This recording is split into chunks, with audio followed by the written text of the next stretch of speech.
अस्सलाम वालेकुम। आज की वीडियो में खुश आमदीद। आज की वीडियो का टॉपिक है एक्सक्यूसाइटिस। एक्सक्यूसाइटिस एक ऐसी डेडली डिजीज है जिसके बारे में मेरी तवज्जो ब्रायन ट्रेसी की एक वीडियो में आई थी आज से कुछ साल पहले। अब एक्सक्यूसाइटिस एक ऐसी डिजीज है जो कि अनफॉर्चुनेटली 99.9% लोगों में मौजूद है। इस बीमारी के मैं कुछ सिम्टम्स आपके साथ शेयर करता हूँ जिससे आपको अंदाजा होगा कि हम तमाम लोग इसमें शामिल हैं।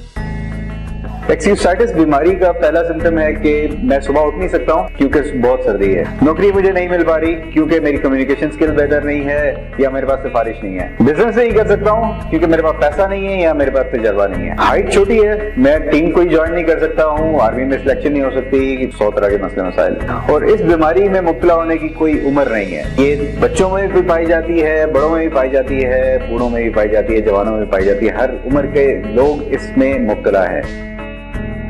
अब मुझे याद है जब हम यूनिवर्सिटी में कॉलेज में हुआ करते थे तो हमारा क्योंकि थोड़ा डिफरेंस होता था, हमारा बॉयज सेक्शन होता था और एक गर्ल्स का सेक्शन होता था। मुझे यानी इस बीमारी के हवाले से एक स्टोरी याद है कि जब भी हम किसी लड़की को देखते थे तो आपको पता है उस एज में एक होता है कि जाके उनसे बात की जाए और उनसे फ्रेंडशिप की जाए, इस किस्म की मामला चलते हैं। तो हमेशा हम लड़कों में कॉन्फिडेंस नहीं होता था कि यार शायद हमारी कम्युनिकेशन उस लेवल की नहीं है, सेंस ऑफ ह्यूमर उस लेवल का नहीं है, पर्सनैलिटी उस तरह की नहीं है। लेकिन यही सोचों के दरमियान बाज़ औक़ात जब हम कहीं जा रहे होते थे तो हमें नजर आता था कि यार इतनी बेहतरीन किस्म की लड़की और ऐसे कोजे किस्म लड़के के साथ कर रही होती थी और फिर ऊपर से लेकर नीचे तक आग लग जाती कि यार ये सारा बिलीफ सिस्टम जो हमने बनाया होता कि हमारे में शायद ये कमी है, वो कमी है, वो सारा दरा का दरा रह जाता था। तो again that was just excusitis जो कि हमें उनको अप्रोच करने से रोकता था, जो कि हमें उस काम करने से रोकता।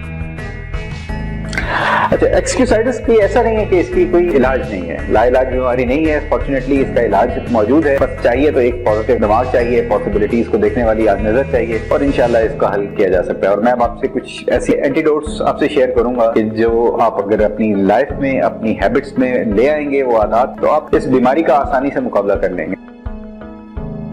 सबसे पहला एंटीडोट है that we should take responsibility, अपनी गलती तस्लीम करें। अब अगर आपको लगता है कि आप ज़हीन नहीं है, जहानत कम है आप में, तो आपको ये कैसे रियलाइज हुआ कि आप में कोई ब्रेन सेल्स ऐसे कम है और बाकी तमाम लोग जो है वो आपसे आगे हैं। दुनिया में ऐसी मिसालें भरी पड़ी हैं कि जहां पर बहुत से लोग थे जिन्हों को लोगों ने बहुत ही डिग्रेड किया कि नहीं यार ये कुछ नहीं कर सकता है, ये स्लो है बच्चा। और ये दुनिया में बहुत ही कामयाब तरीन लोग बहुत ही स्लो स्टार्टर्स थे। आइंस्टाइन की मिसाल ले लें, न्यूटन की मिसाल ले लें, डॉक्टर अब्दुल सलाम की मिसाल ले लें, डॉक्टर अब्दुल कदीर खान की मिसाल ले लें, ईदी की मिसाल ले लें। ये तमाम तर लोग, ऐसा नहीं था कि इन्होंने पैदाइशी तौर पर बहुत ही ज़हीन थे, बहुत ही ज्यादा काबिल थे। इन्होंने अपने आप को डिस्कवर किया और उसके बाद दुनिया ने इनके टैलेंट को जाना। इनकी कामयाबी की वजह ये थी कि इन्हें एक्सक्यूसाइटिस की बीमारी नहीं थी। ये लोग जो सोच लेते थे उसके पीछे पड़ जाते थे, वो करना शुरू कर देते थे, ये बहाने नहीं बनाते थे। अनफॉर्चुनेटली हम बहानों के पीछे छुप जाते हैं, लेकिन इन लोगों ने जो सोचा वो किया।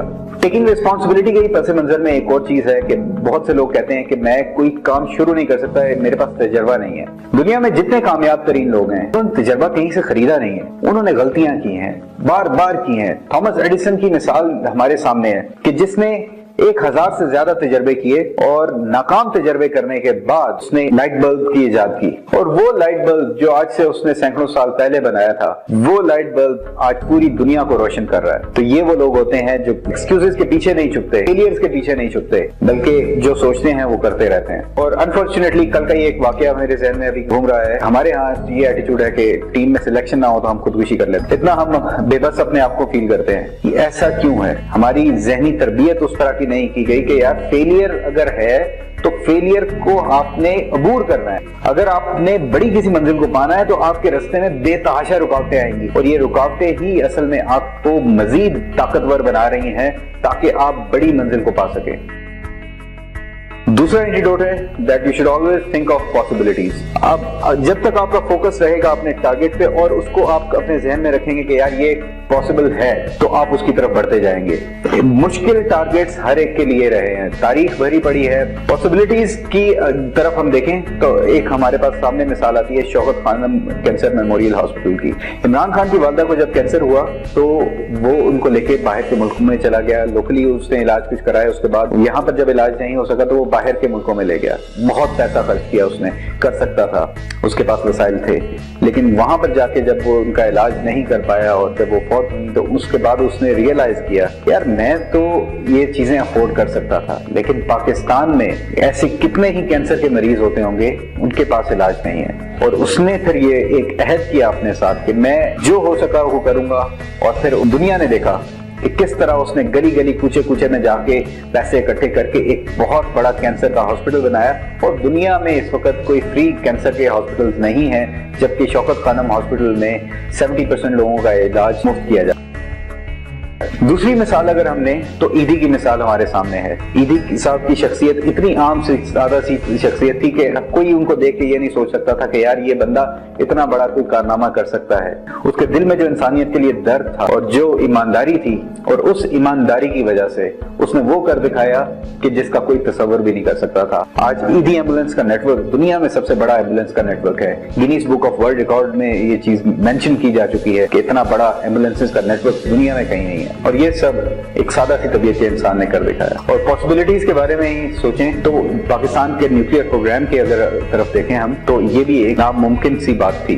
पाकिस्तान का न्यूक्लियर प्रोग्राम को चलाना और उसको न्यूक्लियर एसेट्स को एक्वायर करना आसान मरहला नहीं था। जिस तरीके से आप एक डॉक्यूमेंट्री है इस्लामिक बॉम्ब, मैं चाहूंगा कि आप लोग सारे जरूर उसको देखें, कि जिसमें तमाम तरीके वो हालात बयान किए गए हैं, किस हालात में पाकिस्तान के उन मुहिब्बे वतन लोगों ने कहां से जाके दुनिया में किस किस हिस्से से उस इक्विपमेंट को इकट्ठा किया, और दुनिया भर की नजरें उस वक्त पाकिस्तान के ऊपर थी। वसाइल हमारे पास नहीं थे, लेकिन एक इरादा था, क्योंकि जुल्फिकार अली भुट्टो ने उस वक्त कहा था कि घास खा लेंगे लेकिन एटम बम जरूर बनाएंगे। अगेन, जब तक आप चीजों को पॉसिबल नहीं समझेंगे और उसके लिए जद्दोजहद नहीं करेंगे, वो चीजें नहीं पूरी होंगी और आप बहाने बनाते रहेंगे। तीसरा एंटीडोट आपने जो यूज करना है एक्सक्यूसाइटिस को फाइट करने के लिए, वो है लेकिन। जब कभी भी आप अपने आप को चेक करें कि मैं कोई एक्सक्यूज बना रहा हूं किसी चीज के लिए, तो आप उस अपने एक्सक्यूज के सामने लेकिन लगा दें। अब जब कभी भी आप अपने आप को एक्सक्यूजेस बनाते हुए, बहाने बनाते हुए देखें, मसलन कभी अगर आपको लगे कि यार मुझे नौकरी नहीं मिलती क्योंकि मुझे इंग्लिश नहीं आती है, मेरी कम्युनिकेशन स्किल्स सही नहीं है, तो आप वहां पर अपने आप को कहें लेकिन मैं ये चीज कर भी सकता हूं। कुछ भी ऐसा नहीं है जो आप ना कर सके। आपने इरादा कर लेना है, अपने आप को एक्सक्यूज से बढ़ के आप अगली कमिटमेंट करें कि हाँ ये प्रॉब्लम है लेकिन मैं इसको ओवरकम भी कर सकता हूं। तो जब आप ऐसा एटीट्यूड रखेंगे तो इंशाअल्लाह हल की तरफ तवज्जो आपकी रहेगी और आप उन मसाइल को, उन प्रॉब्लम्स को, उन बहानों से छुटकारा हासिल कर लेंगे। इन दी एंड मैं आपसे ये कहना चाहता हूं कि एक्सक्यूजेस में, बहानों में कुछ नहीं रखा। जब तक आप बहाने बनाते रहेंगे, जब तक आप कंप्लेन करते रहेंगे, तब तक आप वहीं पर रहेंगे जहां पर हैं। बहाने आपको आगे लेके नहीं जाएंगे। आपका एक्शन, आपका इरादा और आपकी थिंकिंग, ये आपको आगे ले जाएगी। तो बहाने कम और काम ज्यादा। इंशाल्लाह जल्दी नई वीडियो के साथ दोबारा फिर हाजिर होऊंगा। अपना ख्याल रखिएगा।